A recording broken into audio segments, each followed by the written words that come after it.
We've been talking about knights a lot lately in our Elden Lore series, and while we have a few more factions worthy of discussing, we wanted to take a break and focus on a different group that can be found throughout the lands between. These healers were known for their use of aromatics. They were blessed apothecaries in the eyes of the people, and they used the blessings of plants and vegetation to craft their tinctures. However, the shattering took its toll on these noble healers, leading to their conscription into the royal capital's army and leaving their healing prowess lost to time.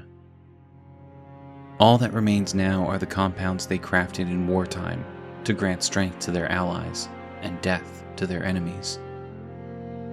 These men and women, the Perfumers, found an unlikely ally in a particular flower whose pollen they coveted, and perhaps even spread across the lands between, in order to better gather materials for crafting their portable weaponry.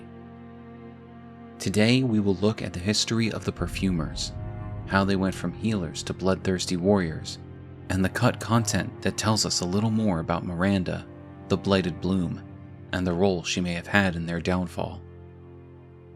With that said, I know one thing that keeps me from becoming a depraved lunatic after hours of researching and writing for these videos is my exceedingly comfortable office chair from this month's sponsor, Noble Chairs.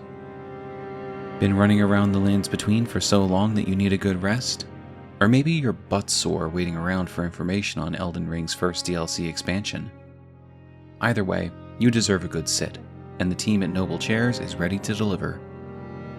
These premium gaming and office chairs come in various styles that cater to the comfort experience that you're looking for. I personally love the Hero series because of the many different special edition styles related to various games, including the only Elden Ring gaming chair I found on the market. Sporting a beautifully detailed logo in gold accents, as well as the symbol of ancient Erdtree incantations along the back, this chair is perfect for any Elden Ring fan. The convenient backrest locking function and movement options, as well as the Hero series 4D armrests, can help you find the perfect positions for writing and gaming. Follow the link below to secure your own Elden Throne, and stay comfortable while waiting for news of Miquella's return. The Perfumers were once known for their dedication to treating others who had fallen ill. The Perfumer robe tells us it belonged to an Erdtree capital perfumer. The thick front apron embroidered with a depiction of the Erdtree is proof of mastery of the apothecarial arts, and its weight symbolizes the onus of both pride and responsibility. They were held in high standing and closely guarded the secrets of their arts. The Perfumer's bottle even tells us, the art of perfuming was once jealously guarded in the capital, but after the Perfumers were drafted into service during the Shattering, the art became widely practiced throughout the lands between.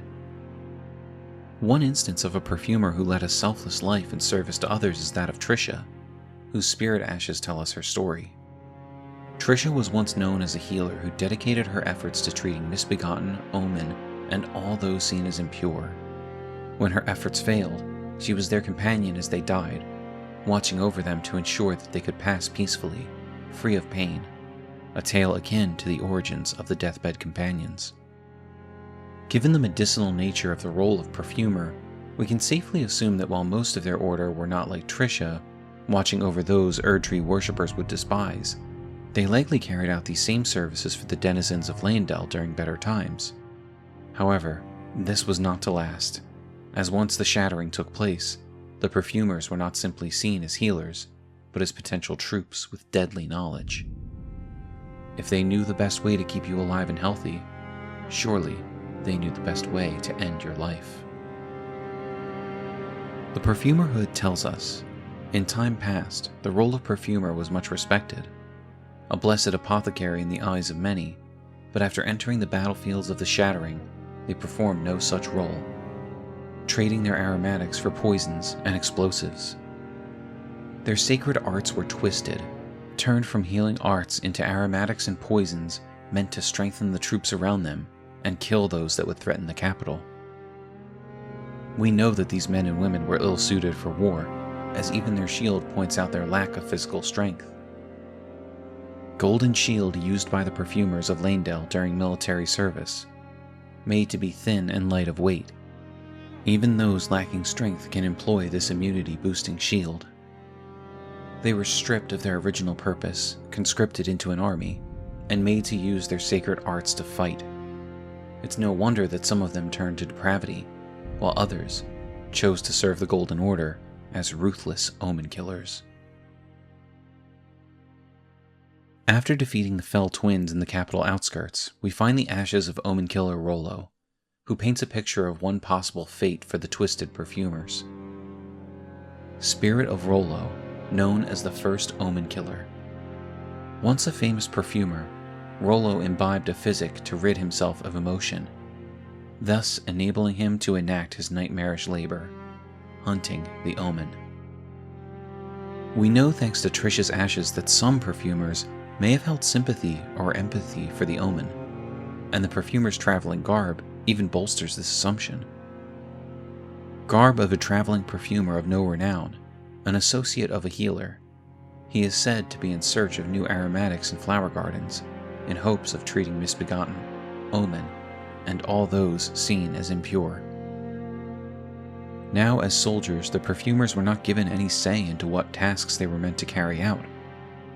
Perhaps for Rollo, the only way to put his feelings aside and become a murderer of those he may have once treated was to remove his feelings entirely. The Omenkiller robe even tells us they are butchers of a twisted conscience.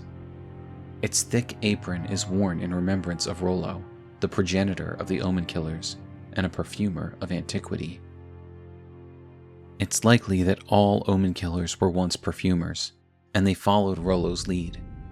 If they must kill those they once sought to protect, it's easier to do it when they can't feel anything for themselves. However, this was only one path for a perfumer. There was another. Many became what are now known as the Depraved perfumers. The Depraved perfumer robe is described as a robe worn by depraved perfumers. The embroidery on the apron is itself a curse upon the Erd tree. These heresy-inclined perfumers imbibe their own spices to alter body and mind. Their slow descent into self-destruction is what earned them their name. So those that were not assigned the role of Omenkiller seem to have found a different path, one that started in their service to the royal capital.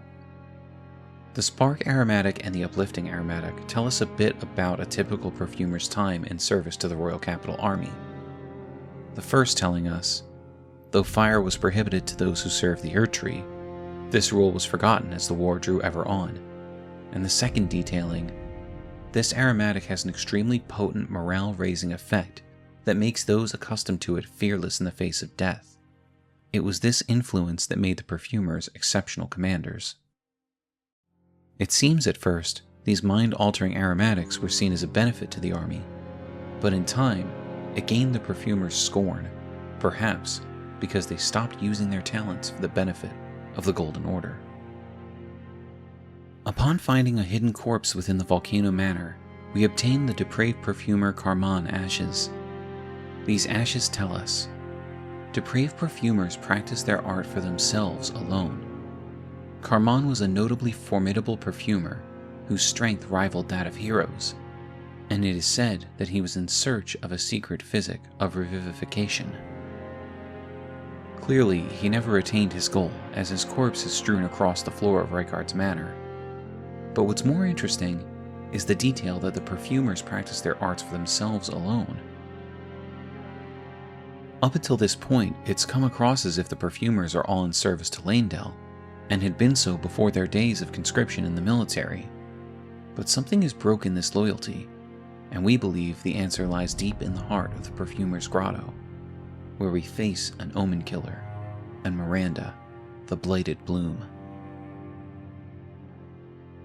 It's well known that throughout history, perfumers prized Miranda pollen, especially Miranda powder, which was seen as an extremely fragrant variation of this pollen. But the question is why?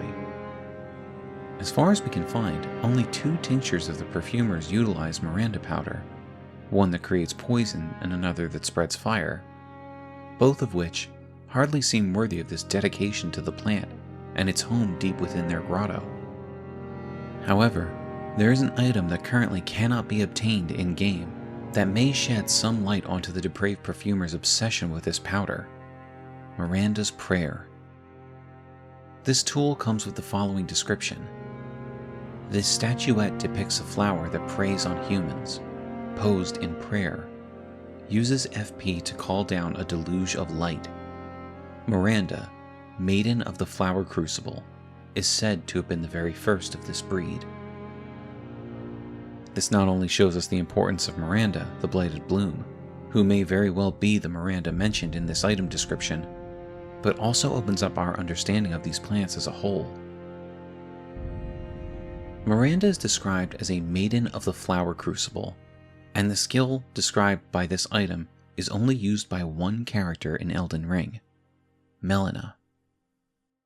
Given this information, there may be some connection between these two maidens, perhaps relating to their power deriving from the Crucible. Of course, the term Flower Crucible is not found anywhere else throughout the Lands Between, but it certainly makes it seem as though Miranda is more than a simple plant. We theorize that Miranda is much more alive than your typical large flower, and may even be the new object of worship for the Depraved Perfumers after casting off the shackles of the Erd-tree they were conscripted to protect. In fact, using the power of this plant connected to the Crucible may very well be why these men and women are considered heretical by others in Leyndell. The Depraved Perfumers mark themselves as a curse upon the Erd-tree, and if they truly have found a power within Miranda, the Flower Maiden, then perhaps this is how they make good on that curse, by channeling their knowledge into new and destructive ways to empower themselves, using strength that the Erd-tree itself locked away by taking the place of the primordial Crucible. It's important to remember that this theory crafting around Miranda is based on an item that lives within the game files of Elden Ring and may never be made available to us players for one reason or another. It could be that the idea of a Flower Maiden was scrapped somewhere along the line of the game's production. Even so, it fills a missing piece to the story of the Depraved Perfumers. While one could argue that they simply seek vengeance for being conscripted into a war that twisted their purpose, their connection to Miranda the Blighted Bloom is undeniable, and we believe there was always meant to be something more to it than we can learn with what can be found naturally in-game. Thank you for joining us today for our look at the Perfumers, their history, their connection to Miranda, and the different paths their order took after the Shattering. What do you think of these healers turned monsters? When and why do you think they started making aromatics from the living jars, a detail that seemingly has no answer? Would it be better to wipe away all emotion and become a mindless Omenkiller to serve your purpose? Or turn against your own army in depravity and heresy? Why was Miranda's history removed from the game? We can't wait to read the comments on this video and get into deeper discussions on these topics. Like, subscribe, and hit the bell so you never miss any of our lore dives. We look forward to seeing you again for more Elden lore.